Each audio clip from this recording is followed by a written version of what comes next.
What's going on, guys? So I'm going to do a little bit of a pre-market breakdown on some of the stocks that I am watching and some of the other stocks that are just being talked about on social media and could be some top movers for the day. But overall, I want to start off with the indices. Um, the Dow Jones, things like Boeing, CAT, so forth and so forth.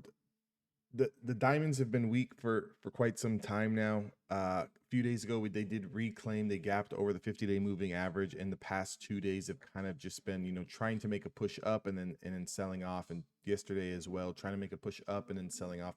Currently, right now, the Dow Jones is, sitting right at the lower Bollinger Band and this 50-day moving average. So keep that on watch. I'm not really watching any too many of the stocks in the Dow Jones just because they continue to be weak. I'd like to see them get a bounce and close green on the day for me to take any interest in any of those stocks whatsoever. So as long as tech continues to be strong, the rotation continues to be into the Qs, the NASDAQ. Definitely am staying away from stocks in the Dow Jones. But as you can see here, we're currently resting on this white line and this red line, which is the lower Bollinger Band and the 50-day moving average, as well as the sloping up 5-day moving average here. So if they were to lose, 341.92 around that area, uh, they've got some room down to the downside to 340. And then possibly if they lose that, they've got room all the way down to 337. However, if they can close green on a day and pass yesterday's highs of 344.88, there is room to the upside to 350. However, I am not watching any of the stocks that are in the Dow Jones, with the exception of Apple. But Apple is a different breed. Apple is in the SPY as well as the Qs. So if I pull up the SPYs here pushing up. We are coming into some resistance here on the upper Bollinger Band and the linear regression 50. We did close down yesterday just slightly, pretty much a flat day. We are above the 5-day moving average, which is still bullish, and we are above the 50-day moving average, which is bullish. But again, the S&P 500 has a big collection of stocks, ranging from some of the biggest tech stocks to oil to banks, so forth and so forth. It's just kind of overall market direction. I don't really focus too much on the SPYs just because of that. You could have tech stocks really ripping out, and then you could have other industries in the S&P 500 that are bringing it down. So it's kind of hard to gauge. The main indice that I like to follow is a triple Qs, just because the NASDAQ 100 is all of the stocks that I like to trade. It is the tech sector. It is the growth sector. It is the sector that I like to follow. So when I talk about the futures, when I talk about the indices, 99.999% of the time, I am talking about the triple Qs. I am not talking about the Dow, and I am not talking about the SPY. I am only talking about the triple Qs. As you can see here, ever since we really broke out from the 50-day moving average back on 520, we have been on a straight road up. Now, at one point in time, will the NASDAQ need to take a breath? Will the NASDAQ need to take a breather? Will the NASDAQ correct? Will the NASDAQ dip? Yes, it will. But as you can see, almost for the last month here, just a little bit over a month, every time we have taken a dip, we've come right back to the 5-day moving average, and then we've bounced off. We've come back down, tested the 5-day moving average and bounced off, tested the 5-day moving average, broke down, but immediately the next trading day ripped over. And we've kind of just been hugging this 5-day moving average here. We really haven't tested any of the other averages except for the 10-day moving average, which, kind of is going to correlate with the 5-day. So right now we are almost at the top here of this upper Bollinger Band. So there is some supply here. There is supply here where, we could see a little bit of chop depending on the way the markets want to open up. The markets are pretty much flat right now, 354.82, 354.85 on the bid and the ask. Yesterday we did close at 354.99, almost 355. So yesterday we had a high of $355.02. I am looking to break above that. If we can break above that, that would be crossing over the upper Bollinger Band. It would have some room to stretch to 361.35. Obviously not going to be up in a straight line. You are going to get some chop. You will get some dips in that as well. If we do want to back test the 5-day moving average, you can expect a move to around the 351 area. If there was any loss of the 5-day moving average, I would not want to take any swings overnight. So if you see in today's session that we do lose 351.25 area, I'd be very, very cautious about taking a swing overnight. I'd rather just close my position and see, just because you don't want any gap down to the linear regression and the sloping 10-day moving average, which is 347. That's another 3-point loss. So a 3-point gap down, if we were to close below 351, a 3-point gap down on the Qs could mean 5, 10, 15-point gap down on some of the bigger tech stocks, things like Amazon, Tesla, Roku, Zoom, things like that. Overall, looking very, very strong. I don't see any problems here. Could we have an inside bar day here where we trade in between 352 and 355? Of course. If we do, that does not mean that tech stocks will not rise and tech stocks will not rally. Some of the tech stocks that are still breaking out or just barely reclaiming levels could be breaking out, even though the indices do have an inside day. Right now, we are showing a little bit overbought territory on the daily RSI on the Qs. So I could expect a pullback right when the market opens. I could expect to find a base, find some support. I would look to the hourly chart to see where we could find support. So just if I pull up the hourly chart on the Qs, we could possibly find support here if we do sell off when the market opens at about 354.35 or possibly 353.82, which would be the 50-day moving average for me. If we continue to sell off a little bit when the bell opens on the Qs, we could possibly find some support here at 353. So one of the stocks on watch today, I'm going to add this to the Discord. If you guys are not already a member to the Discord, I have my link to the Patreon in the description box below. You can go ahead and join there. It's less than $1 a day. I try to help you guys as much as I can. AMD is a stock that I am watching.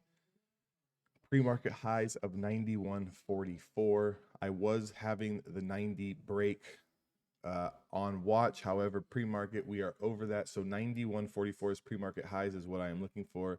Looking for AMD to reclaim pre-market highs. It does have an initial push to 91.62.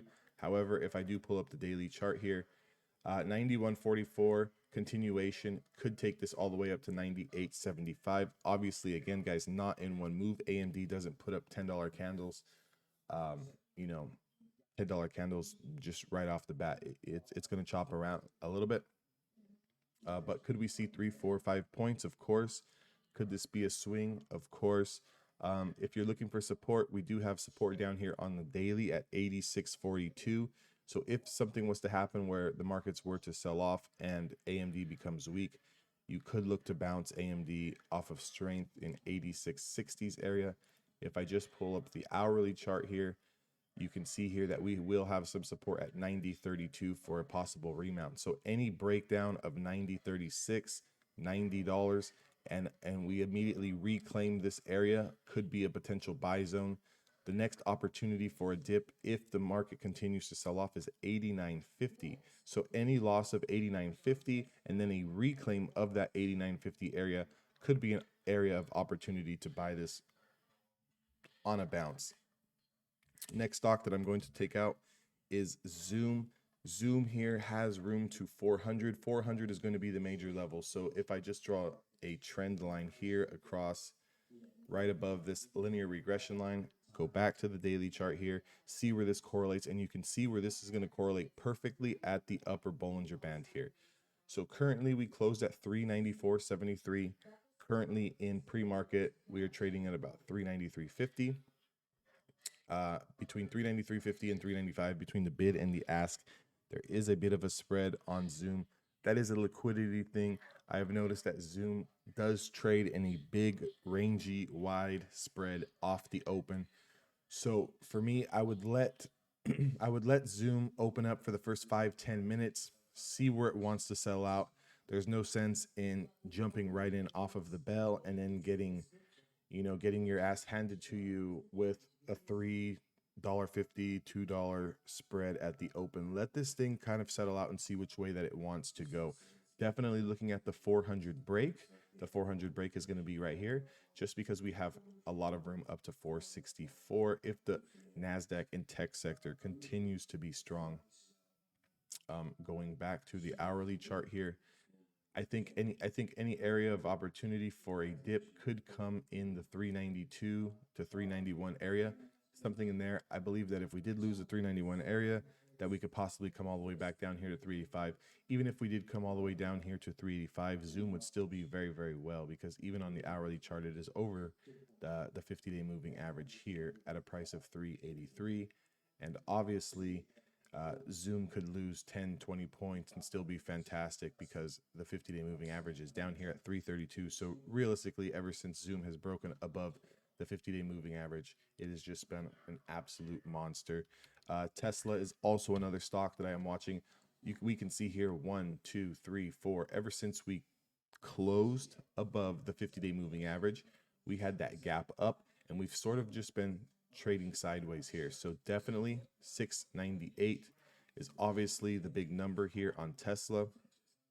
If Tesla can take out 697, 698, this is where you options players would like to enter this trade for a macro move, because there is about 80 to 90 points of upside here to 780s. Okay, obviously we're going to make some pit stops along the way. First pit stop being about 715, next pit stop being around 735. And I think once we get over those two areas, that we could possibly see 750, 780s, all depending on how the market strength is overall. But right now, trading sideways. Yesterday was an inside bar day. Nothing wrong with that. A little bit of rest and consolidation. If I do pull up the hourly chart here, we had where are we at here? Pre-market highs. You know, nothing much here. Let me pull up the 5 minutes so we get a better view, see what actually, yeah. So we haven't really done anything in the pre-market. Volume is very, very low here. So pre-market, you know, we're looking to break over that 680 and obviously 698 area here. So keep Tesla on watch, as we have been, you know, just kind of trading sideways here. Ever since we had this big move up above the 50-day moving average, it's just been trading sideways, which is very, very good. You like to see that after a big move. You like to see a little bit of a rest. You like to see a little bit of consolidation for that next leg higher. And I do believe that the next leg higher on Tesla is coming. Let's see. Some of the meme stocks. Let's take a look at Wish. Wish, I think, is still selling off in the pre-market, currently at $13.06. So if I go ahead and pull up the hourly chart here, Wish looks to be selling off. I still have that 1520 break mark leveled out here. We are in oversold territory here, so I am looking for Wish to sort of find a base here. Maybe the base comes here down at the lower Bollinger Band and the 100-day moving average 1280.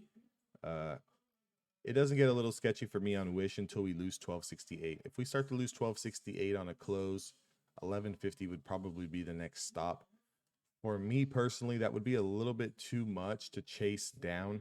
Possibly if we kind of like, if we lose the 1260, 1250 area on a close today, I'll kind of just keep it on watch and let it see if it wants to bottom out and start building a base down here at 1150. And then we're basically back where we started, looking for that 12 break and 14 break, and then obviously the 1520 and 1550 break. But today I would like to see Wish grind up a little higher, even though it does have a lot of supply ahead. I would like to see it grind higher, maybe 1362, 1389. If Wish could close over $14 today, that would be extremely bullish for this week. Be a little cautious of playing weekly contracts on this thing. Maybe you want to grab next week's contracts if we can close over that 1412 area. Workhorse was also another stock that I had on my watch list. Workhorse here, as you can see, this $18 break here, we tested it 1-2 times, kind of sold off a little bit, and then we've just been trading sideways. So Wish in the pre-market has a pre-market high of about $17.18. Right in there, you can see the upper Bollinger Band, $17.27. So there is a little bit of a sneaky area here at 1730. 1730 to 18 is 70 cents. High risk trade, just due to the fact that you're risking 30 cents here on this trade if it fails. So if you get in this at 1730 and it fails, it can come back down to 695. That's about 35 cents.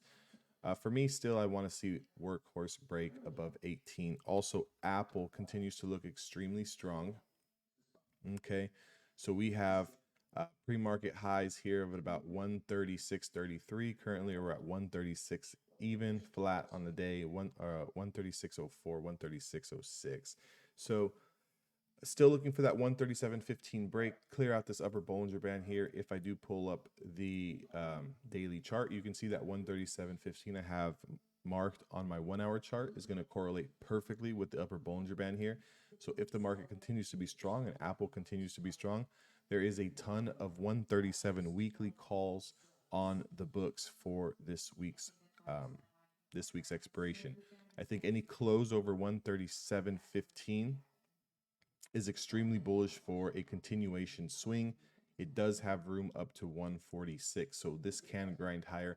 Apple can start to put in its next leg up higher. Apple looks really, really good. So, RBLX. Let's take a look at RBLX. RBLX was initiated today, so it wasn't upgraded, wasn't downgraded. It was initiated. It's a little bit slightly different, but they gave it a price target of 96. So still for me, Roblox, RBLX, I'm still looking for that 94.53 break here, looking for the confirmation of yesterday's highs for a continuation. Right now we are down a little bit, 91.50s in the pre-market.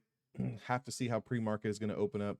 Maybe we find a base here at 91.30s or perhaps $90.73. Look for a bounce off of these areas, but still looking, the big level here for RBLX is to take out this 94.50s area for a possible move to $96 and $98. Those are the stocks that I have on watch, guys. If you're not a part of the Discord, Patreon link is down below in the description box. I'm going to kind of start doing these pre-market, pre-market overviews a little bit more often here for some of the guys in my Discord.